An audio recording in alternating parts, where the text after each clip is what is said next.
so hard. Now everything is easy 'cause of you.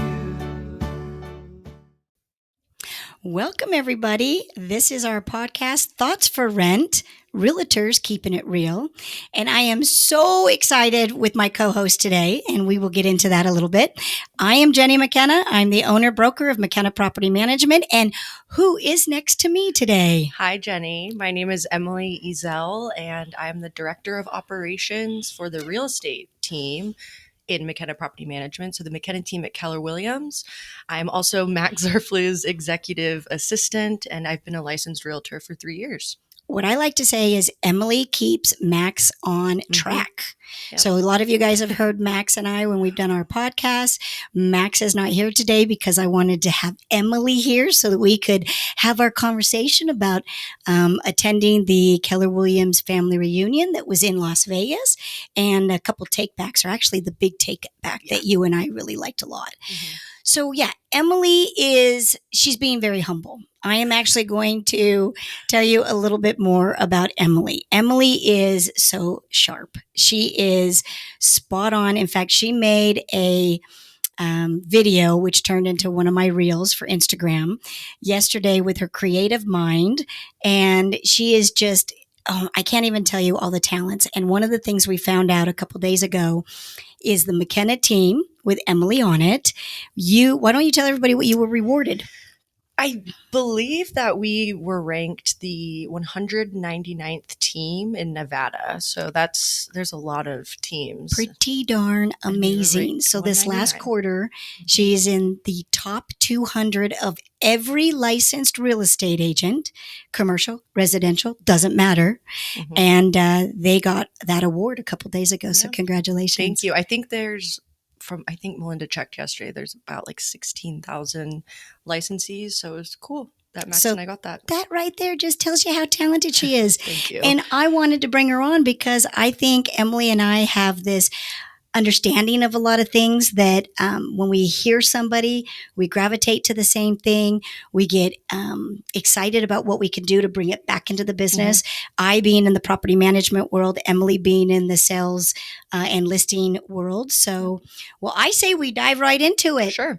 So we attended Keller Williams family reunion, which is really just a bunch of crazy. It's like Disneyland for realtors, but like a boot camp because you're there, you're excited. Mm-hmm. Everybody's like, let's look. We got some keynote speakers, but boy, it's a boot camp. It's a lot. It is a lot. It's a lot. I walk out of there and I'm like, I need to take a nap. My brain is overload. Yeah. But the thing that was interesting for Emily and I is Gary Keller, the owner, founder of Keller Williams Realty. He had a session where he talked about 10 bold truths.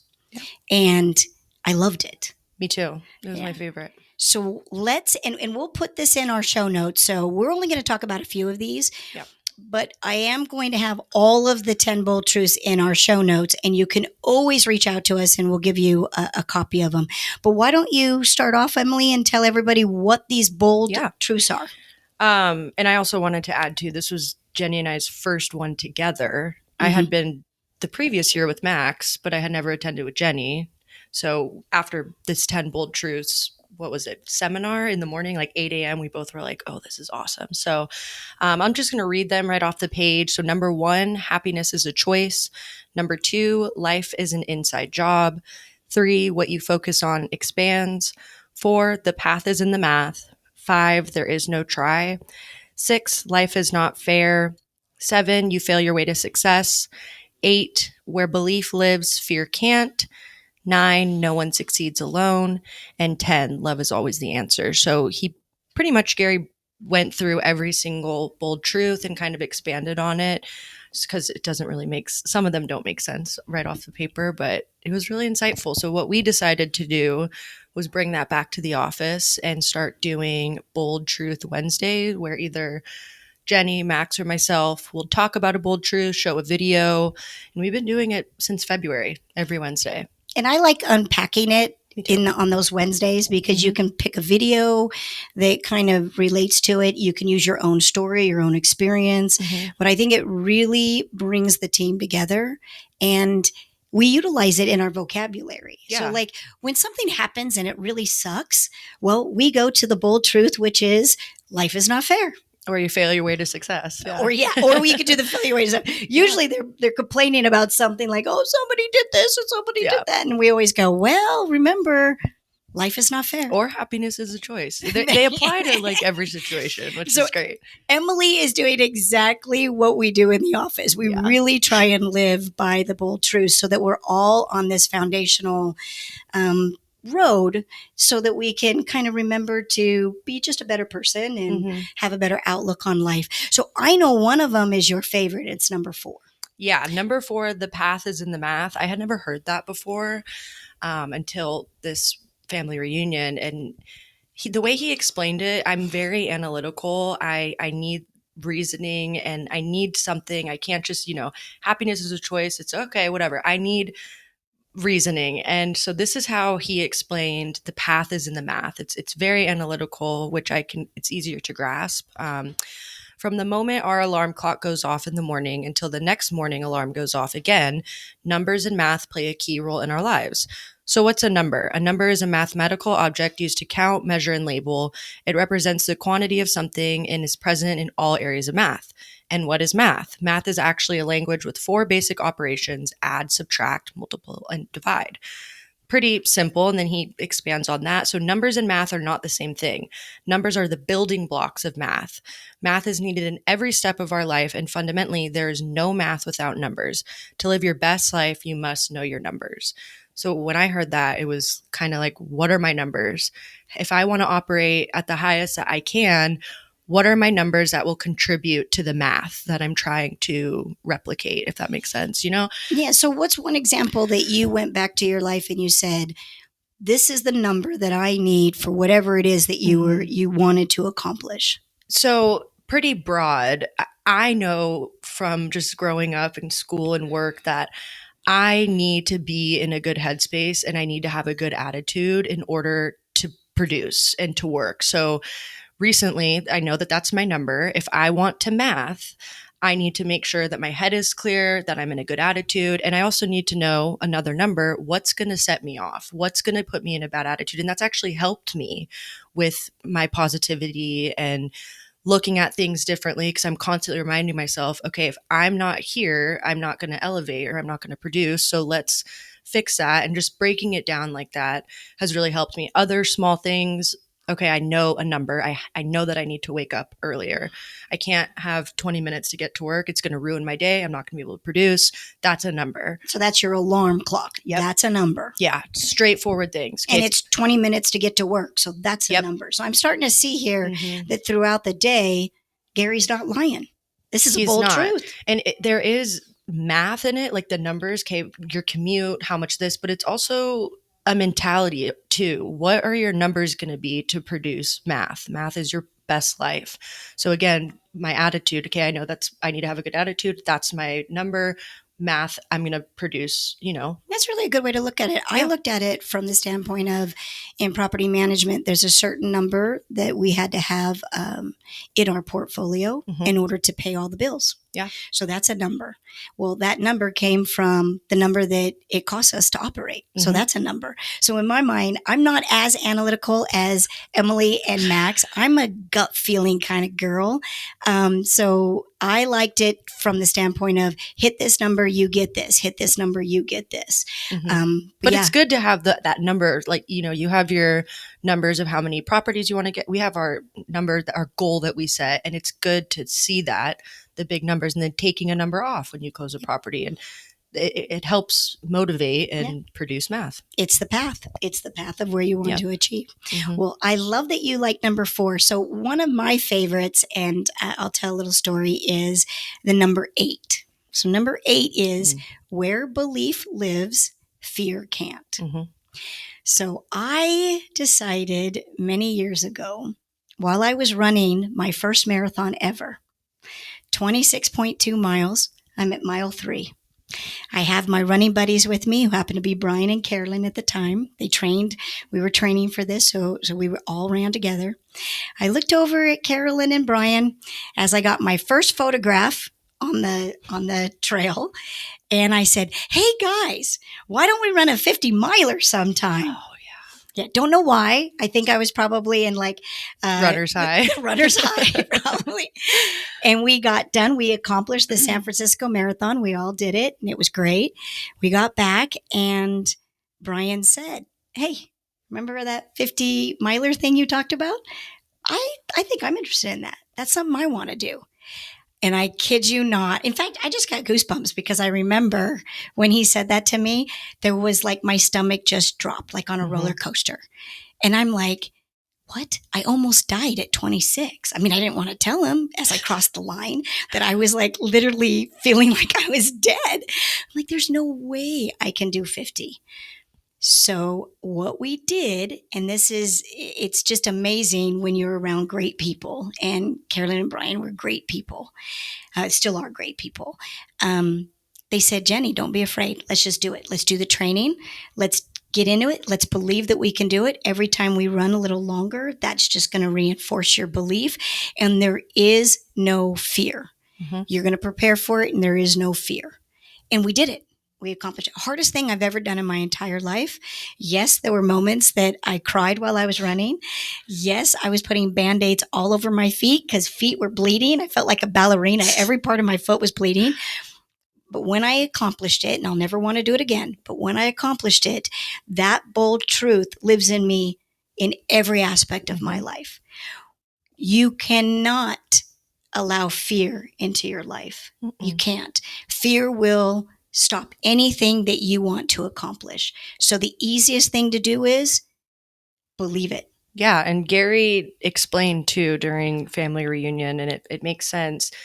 Neurologically, fear and belief can't exist in your brain at the same time. They're different feelings. So the moment that you start to fear something, it's your brain can't accept belief. So you're either fearful or you're believing in something. They can't exist. It can't be two things at once. So if, where belief lives, fear can't, So I know a lot of people that listen to our podcast, listen whether they're realtors or property managers, but also some individuals that are thinking about stepping out and doing their own business. Sure. And I can tell you that that's scary. It's scary. But the advice that I give is believe that you can do it. Prepare. I think prepare is always important. Prepare, but believe that you can do it, and don't let fear overrun it. Yep. So that was my favorite one. So Yeah, I believe great. that's number 8. So what's another one for you? My other one that I love, where is it? Oh, 7. You fail your way to success. I like that one. And Gary, I'll go into it, but Gary explained it and it stuck with me. He said, you don't succeed your way to success. If you succeed, you don't, and he said the people that do, or that does occur, they're just lucky. Yep. And you fail your way to success. So he said it appears that success without any failings at all is extremely rare, if not literally impossible. The reason is because success always involves overcoming challenges and setbacks along the way. In fact, it is commonly said that anyone who succeeded without failing was lucky.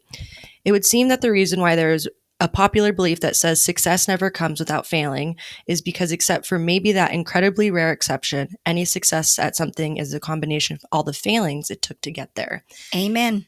I love that one. Yep. And I have had to learn this since I started working here. When I first started working before I was licensed, and we would have an escrow fall through or something that, happens a lot, I would be so upset, and I would be like, it's over. And Max was like, it's okay. Like, well, we're going to get it, sold again. It happens. And so now, I don't care anymore. We're failing our way to success. So every failed escrow or every failed listing, every failed buyer is pushing us to something better. And I had a client, I think about 2 years ago, right when I first got licensed. And this was before the big BBA thing. And I was showing her houses, whatever. She ended up going and working with another buyer's agent, never responded to me, and it destroyed me. You took it personal? Oh, yeah. I was so destroyed. And Max was like, it's okay. You're going to have so much more. And then I think about a month later, I sold my first house, and then 2 weeks after I sold 3. Yep. So it was that one buyer I lost, and then I gained these 4, closings so quickly after I was failing my way to Well, and success. whatever ended up happening, you realize that maybe you should have gotten a buyer's broker agreement signed to protect you. Yes. So you end up being smarter Oh, yeah. on the next buyer because of what happened Yep. with that one. And having the conversations too. What happened with that? I'm protecting myself now because we failed so much. Yep. And we're protecting our business, and I love that one. And I like it when Gary says, when you succeed at something, you do the end zone dance. Oh, yeah. But what did you really learn? You didn't learn anything. Yeah. You just got lucky, or maybe that preparation worked for you. And yay, we get to do the end zone dance and we Right. accomplish what we accomplished. Mhm. But I can tell you every single failure or every single thing that didn't go quite right, that, kind of was a hiccup or a bump in the road, those are the ones that are life lessons for me. Totally. That's why I'm sitting right here today Yeah. with a property management company that we manage over 1,300 properties. Mhm. We didn't do that by success. We did Yeah. that by a lot of failures. Yep. And because I did not go to college to learn to be a business owner, I have actually said that I've gone through the college of hard knocks, Yeah. because Trial every and single error. thing that I started that I messed up on, I learned from it, and then I did it better the next time, and I Yeah. learned from it and did it better the next time. Yeah. So I'm a believer in failure way to success. It applies as well. too in work, relationships, Yeah. anything. And in the moment, it's hard if you fail at something, or if Mhm. a friendship falls out, relationship, where something doesn't go right. It's hard to look at the big picture, but having that mantra and that bold truth, if something happens, you can remind yourself, I'm failing my way to success. And that bold truth doesn't say, "Oh yeah, quit." No. It says, "Keep going, baby," just like Dory. Keep on swimming. Yeah. Keep Keep going. on failing. Yeah. That's Keep on failing. That is absolutely a good mantra to Yep. have. Keep on failing. So I wanted to just talk about the other one that I really liked, which is what you focus on expands. So I know for a fact that when I wanted to buy a certain car, I never realized how many of those cars were on the road.